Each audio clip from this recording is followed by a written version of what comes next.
story begins in the year 1968 on a day that seems full of excitement and happiness. Paul is taking his girlfriend Iris to a special event, the grand opening of the Skyview building. It's not just any building. At that time, it was the tallest building in the world. Iris is thrilled by the surprise. The building had been finished 6 months ahead of schedule, which everyone found a little strange, but no one really questioned it. Crowds of people have gathered at the tower for the big opening ceremony. Everyone wants to go to the top and see the incredible view. Paul and Iris join the long line waiting for the lift. As they start going up in the elevator, Iris suddenly gets a strange feeling. It's not fear exactly, but a deep sense that something is wrong, like something bad is about to happen. When they reach the top floor, the party is already in full swing. People are dancing, laughing, and enjoying the grand opening. It's loud and joyful. Paul finds out that there are no more tables left, but not wanting to go back down, they pretend to be invited guests and blend in with the crowd. Iris walks over to the edge of the floor to look out from the high glass walls. The view is breathtaking, but the height makes her dizzy. Suddenly, she feels sick and rushes toward the restroom. On her way, she sees a little boy sitting alone outside the bathroom. The boy's mother looks at Iris and gently says, "You're pregnant, aren't you?" Iris nods. She already knew, but hadn't told Paul yet. She had been afraid he might not accept her or the baby. But she had decided that today she would tell him everything. Meanwhile, small strange things begin to happen at the party, like warnings no one notices. A champagne cork flies off and hits a glass edge. The glass cracks slightly, but the loud music and laughter cover it up. No one sees the danger building. Back outside, Paul has gone to the terrace. He surprises Iris with a proposal. He tells her he wants to spend the rest of his life with her. That's when Iris finally tells him the truth. She's pregnant. But instead of reacting badly, Paul smiles wide and hugs her tightly. He's happy. Truly happy. For a brief moment, everything feels perfect. But nearby, the little boy from earlier is still tossing coins over the edge of the building, watching them fall. A security guard warns him to stop, telling him it's dangerous. The boy stops for a moment, but continues once the guard walks away. One of the coins the boy drops flies up strangely with the wind and ends up jamming a part of the building's elevator system. This small coin causes a big problem. A few screws begin to come loose, unnoticed by everyone. What happens next is a disaster. A gas pipe breaks, sparks fly. Then the glass floor beneath the dancers gives way. People fall through the shattered floor, screaming. It all happens in seconds. Iris sees Paul hanging on the edge. She runs and grabs his hand, trying to pull him up with all her strength, but she can't hold on long enough. Paul falls. Iris screams as everything around her crumbles. Chaos had broken out everywhere. After the glass floor collapsed, people screamed and scrambled, trying to escape the nightmare unfolding in the Skyview building. A stampede began as everyone rushed toward the staircases, hoping to make it down before the building gave out. But fate wasn't done. The gas that had leaked earlier finally caught fire. Flames spread rapidly, eating through curtains, tables, and decorations. People ran in every direction, but many were trapped. Those who made it past the flames ran toward the other side of the building, only to find that the staircase had also given way, snapping and crumbling under the weight of too many desperate feet. Now the only path down was the elevator. Iris rushed to it, heart pounding, smoke blinding her eyes. But by the time she reached it, the elevator was already packed with terrified people. There was no room for her. She banged on the doors, but it was too late. With a horrible groan, the lift's cables snapped from the coin that had jammed the system earlier. The elevator plummeted down the shaft, and all the people inside were killed instantly. Now the upper floor was in ruins. Iris ran, stumbling through the smoke and rubble, dodging falling beams and flaming debris. People were screaming, but their voices were fading one by one. A section of the building suddenly broke off and collapsed, sending the remaining survivors plummeting to their deaths. Now only Iris remained, or so she thought, until she heard a child's voice. It was the same little boy she had seen near the bathroom. He had somehow survived and was now trapped, crying out for help. Iris ran to him without thinking, determined to save him. She reached him just as the floor beneath them began to give way. She grabbed his hand and held on, her fingers turning white from the strain, but she was already weak, and the edge they were hanging from was crumbling. Her fingers slipped, then broke, and they both fell. Darkness. Suddenly, we snapped to a new scene. A young college student named Stephanie jolts awake, gasping for breath. She's in a classroom surrounded by quiet students. The dream had felt so real, and it wasn't the first time. For the past 2 months, Stephanie had been having this exact dream over and over again. The collapse of a tall tower, a party, a girl named Iris. Every time the dream ended with everyone dying, and every time she woke up shaking. That day, she tells her best friend about it and reveals something strange. Iris was her grandmother. But the strangest thing is That tragedy never happened. The Skyview building still stands. No such accident was ever reported. And her grandmother Iris, she's still alive. So why is Stephanie dreaming about a disaster that never occurred? Determined to find out the truth, Stephanie returns home the next day and meets her father, Marty. She tells him she wants to learn more about Iris, about her past, about where she is now. Marty doesn't have many answers. Iris had been distant from the family for years, rarely in contact. No one even knew exactly where she lived now. Stephanie begins looking through her mother's old belongings, hoping to find a clue to Iris's location. Just then, her younger brother Charlie returns home. He's not thrilled to see Stephanie. She hardly called him after going off to college, and he had felt abandoned. Charlie tells her he's on his way to visit their uncle, and Stephanie decides to go with him. She believes their uncle might know something, maybe even have Iris's address. On the way, Stephanie tells Charlie everything about the dreams, the building, the fire, the falling bodies, and how she watches their grandmother die every night. Charlie listens, puzzled. After all, nothing like that ever happened. Iris is still alive. So why is Stephanie dreaming about her death? They soon reach their uncle's house, where they meet their cousins, Eric, Bobby, and their sister Julia. Stephanie now goes to visit her Aunt Brenda and Uncle Howard. She wants to ask them where her grandmother Iris is living, but when she brings up Iris, Uncle Howard becomes upset. He says he doesn't want to talk about her anymore. Howard explains that after Iris's husband Paul died, she started acting strangely. She kept saying the same strange thing over and over, that all the people who survived the Sky Tower accident would die one by one. People thought she was losing her mind. Howard tells Stephanie that Iris only had 2 children, himself and Darlene, Stephanie's mother. Because Iris was acting so strange, the police decided it wasn't safe, so they took Howard and Darlene away from her when they were young. But Stephanie believes that Iris wasn't crazy. She thinks Iris was trying to warn them about something important, something no one else understood. Stephanie says she wants to meet her grandmother and finally find out the truth. Uncle Howard doesn't give her any answers, but Stephanie's aunt quietly tells her where to find Iris. While searching through some old belongings, Stephanie also finds a photograph of her grandmother Iris and grandfather Paul together. Looking at the photo, Stephanie realizes something. The dream she's been having for 2 months, the disaster at the Sky Tower, must have started 50 years ago, with this exact moment. But in the world Stephanie lives in now, that accident never actually happened. So why does she remember it like it did? After a long drive, Stephanie finally reaches Iris's home. It's a small, old house built deep in the middle of a quiet forest. The house is heavily secured with high fences and locks, like someone is trying to keep danger out. Stephanie doesn't know why yet. She speaks through the intercom and tells the woman inside that she's her granddaughter, Darlene's daughter. After a moment, Iris answers and agrees to let her in. But first, she tells Stephanie to leave her phone and car keys in a box outside. Iris says no sharp objects or electronics are allowed inside. Stephanie does as she's told, then steps inside. The gate opens slowly, and she walks in, feeling nervous. She sees her grandmother Iris for the first time, older now, quiet and distant. Iris smiles, but she doesn't come close. She seems frightened, as if she's always waiting for something bad to happen. Stephanie explains that for the last 2 months, she's been dreaming about a terrible event at the Sky Tower. In the dream, everyone dies, including her grandparents. But in real life, that accident never took place. She asks Iris why she's seeing something that didn't happen. Iris takes a deep breath and says something shocking. It did happen. Iris explains that the accident really did take place on the day she and Paul went to the tower together. But just before it happened, Iris saw everything in a vision. She saw the fire, the broken glass floor, and all the people falling. Because of that vision, she was able to change things. She stopped the boy from dropping the coin, put out the fire, and warned everyone about the cracked floor. Thanks to her actions, the disaster was avoided. Nobody died that day. Iris saved them all because she could see the future. After that, the Sky Tower was shut down forever. Iris begins to tell Stephanie the full truth. After she stopped the accident at the Sky Tower all those years ago, something strange started happening. One by one, all the people she had saved from dying that day began to die in other accidents. Different causes, different days, but all of them ended up dead. Iris realized something terrifying. Those people were meant to die in the tower. That was their fate. But by changing what was supposed to happen, she had messed with the natural order. The universe didn't want them to live, and now it was correcting that mistake. Even worse, they died in the same order they would have died during the original tower accident, one after another. And since Iris was the last survivor in the vision, she was the only one still alive. But now even that is changing. 2 months ago, Iris was diagnosed with cancer, and that's when Stephanie began having the same dreams about the tower. Iris believes this is a sign. She tells Stephanie that if she dies, the universe will come after the rest of their family, because none of them should exist. If Iris had died in the tower that day, her children and grandchildren, including Stephanie, would never have been born. That means death will now come for all of them, one by one.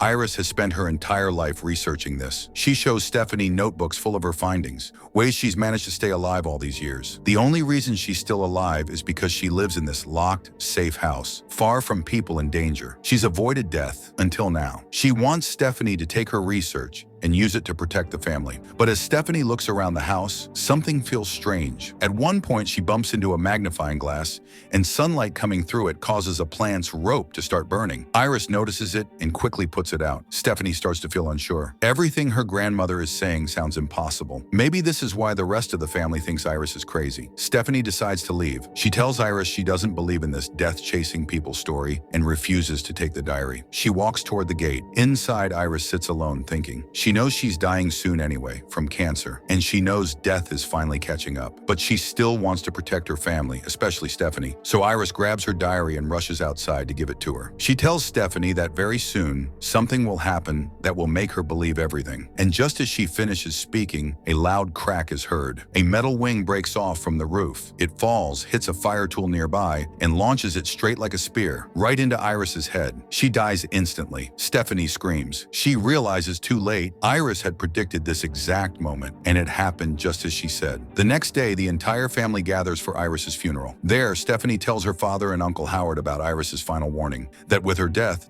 will now come after the entire family. But no one believes her. Tension rises when Darlene, Stephanie, and Charlie's mother, who abandoned them in childhood, also arrives. Upset, Stephanie walks away, refusing to forgive her. Even Charlie tries to calm her, but she won't listen. Later, Howard invites everyone for a family lunch. Meanwhile, Stephanie returns home to study Iris's diary. She learns the truth. Those saved from the Sky Tower were never meant to live, and now death is coming after everyone connected to them, in the exact order they were meant to die. At the lunch, Bobby accidentally drops a glass shard into the snow, unaware it's fallen into someone's drink. As they toast, Darlene and Bobby reconnect. She reveals how Iris's constant warnings ruined her mental health, forcing her to leave her kids years ago. Suddenly, Stephanie realizes something bad is about to happen and rushes to warn everyone, but no one picks up the phone. At the gathering, Howard laughs with his kids. Darlene notices a sharp tool nearby and moves it away, but it's already too late. The glass shard hits Howard's leg, causing him to fall. In the fall, he accidentally triggers the lawnmower, which flips, landing on him. He dies instantly, just as Iris predicted. Now Stephanie is sure death's pattern has begun again. She gathers the family and explains. Iris had saved the people at the tower, but death took years to catch up with them, killing them in the order they were supposed to die. Some of them had kids in that time, people who were never meant to exist. Now death is cleaning up that timeline. With Iris gone, the deaths will resume. The order will follow age and bloodline. First, Howard, the eldest, then his children, Eric, Julia, and Bobby, oldest to youngest. After them, Darlene, then Stephanie, and finally Charlie. Unless Stephanie can stop it, one by one, they will all die. Stephanie explains to her family that Brenda, Howard's wife, and her own father are safe because they aren't related to Iris and Paul's bloodline. Only those descended from Iris are in danger. She also shares a new discovery from Iris's diary, a man named JB who somehow cheated death. Stephanie believes they need to find him to learn how to survive. But once again, no one takes her seriously. They say she's becoming paranoid, just like her grandmother, and leave her alone. That night, Eric is working late at his tattoo shop. After closing, he decides to tattoo his own arm in memory of his father, Howard. While he works, he gets a message from Stephanie. "You're next." Eric stays alert at first, but then annoyed, he turns off his phone. Soon, strange things begin to happen. A fan chain dangles from the ceiling and gets hooked into his nose ring, trapping him. At the same time, a lamp falls and starts a fire on the ground. While Eric struggles to escape, the fire spreads, and then a massive explosion blasts through the shop. The next morning, Stephanie wakes up her younger brother, Charlie. They notice Eric's phone keeps ringing nearby. When Charlie checks the news, he finds out that there was a blast in Eric's tattoo shop last night. Panicked, they rush to Eric's place, but to their shock, they see Eric walking safely down the street. Eric explains that he survived because he happened to be wearing a thick leather jacket, which protected him during the explosion. Stephanie is stunned. According to the death order, Eric should have died next. She warns him to be extremely careful now. Death might still be after him. Stephanie Stephanie begins analyzing possible dangers. Kids are playing nearby, kicking a soccer ball. A trimmer hangs from a tree. A man is using a leaf blower close to the street. Stephanie believes any of these things could trigger the next fatal chain reaction. Then Eric's younger sister Julia arrives. As she gets ready to leave, Stephanie urgently warns Eric to stay away from a garbage truck that's parked nearby. She senses it could be the next trap, but the disaster strikes Julia instead. In a sudden chain of events, everything Stephanie feared combines. The soccer ball, the trimmer, the leaf blower. Julia slips, falls backward, and lands inside the garbage truck. Exactly like the kind of death Stephanie had predicted, but for the wrong person. Stephanie, Eric, and Charlie chase after the truck, trying to save her, but it's too late. The truck's system crushes her inside. Julia dies. Stephanie breaks down, crying and apologizing. She can't believe she got the order wrong. She thought Eric was next, but somehow Julia died instead. Now she realizes something terrifying. Even the order might be shifting, and no one is safe. After Julia's death, a shocking truth is revealed. Brenda finally confesses that Eric is not Howard's biological son. She had an affair years ago and kept it secret from everyone, including Howard and Eric. This explains why Eric survived. He's not part of Iris and Paul's bloodline. That means the next true target was Julia, not Eric. Heartbroken and angry after learning the truth about his parentage, Eric storms off. Now, only Bobby, the youngest in Howard's family, is left. And according to Iris's theory, death is coming for him next. With everything now proven true, the family begins to believe Stephanie. They urgently start planning how to protect Bobby. Stephanie remembers the name JB from Iris's diary, a man who supposedly escaped death. Charlie finds out JB works at a nearby hospital. The group, including Eric, who returns because he still loves Bobby like a real brother, goes to meet him. On the way, Darlene opens up to Stephanie. She explains she left her children because Iris's fear of death consumed her, and she was afraid that staying would ruin them too. But now she sees that everything Iris warned about is happening. At the hospital, they meet JB, the mysterious figure from earlier Final Destination movies. He reveals that he's the same little boy Iris saved at the Sky Tower. According to the original timeline, he would have been the last to die after Iris, but Iris had absorbed death's attention herself. JB admits no one has ever truly beaten death, not even him. He and Iris built the hidden cabin to avoid it, but now both he and Iris have developed cancer, showing that death eventually finds a way. Stephanie asks if there's any way to survive. JB shares two methods he's discovered. Kill someone else before your own death comes. Then you inherit their remaining life. Die temporarily, then be revived at the last moment. If done correctly, death moves on. The group decides not to take an innocent life, especially not a child's, and chooses the second option. Since Bobby is severely allergic to nuts, Eric comes up with a risky plan. Have Bobby eat a nut-filled chocolate, triggering an allergic reaction, and then revive him in the hospital right before he dies. They find a vending machine, but it gets stuck. They forcefully shake it, and a spring pops out, narrowly missing them. With the chocolate in hand, they head into an empty MRI room to stay hidden. Eric tells Bobby to wait there while he fetches a wheelchair, so they can rush him to the doctors once the allergic reaction begins. While Eric steps out to get a wheelchair, he accidentally switches on the MRI machine in the room. The powerful magnetic field begins pulling metal objects toward it. Death has begun its next move. Eric returns with the wheelchair and takes Bobby's allergy injection, ensuring Bobby can't save himself until the plan works. Bobby eats the nut-filled chocolate and starts having an allergic reaction as planned, but they don't realize the MRI machine is active. Eric, who has metal piercings all over his body, starts getting violently pulled toward the machine. Unable to escape, a wheelchair slams into him, and Eric is crushed inside the MRI, killed instantly. Bobby, now barely breathing, crawls to Eric's body and manages to grab the injection, giving himself the shot just in time to survive. But death isn't finished. The MRI's magnetic field pulls metal objects from outside too. A nurse opens the door to check the room, and the metal spring, the same one that had popped out of the vending machine earlier, is pulled straight into Bobby's head, killing him instantly. Now only Darlene, Stephanie, and Charlie are left. Knowing she's next in line, Darlene volunteers to go into hiding. She offers to live alone in Iris's remote cabin, the same place that kept Iris safe for decades. As long as she's alive, Stephanie and Charlie will remain safe, because death follows a strict order. Darlene, filled with guilt for abandoning her children in the past, is now willing to stay locked away forever to protect them. After a long drive, Stephanie, Charlie, and Darlene finally reach Iris's cabin, but the gate is locked and electrified. In a panic, Stephanie rams her car into the gate to break through,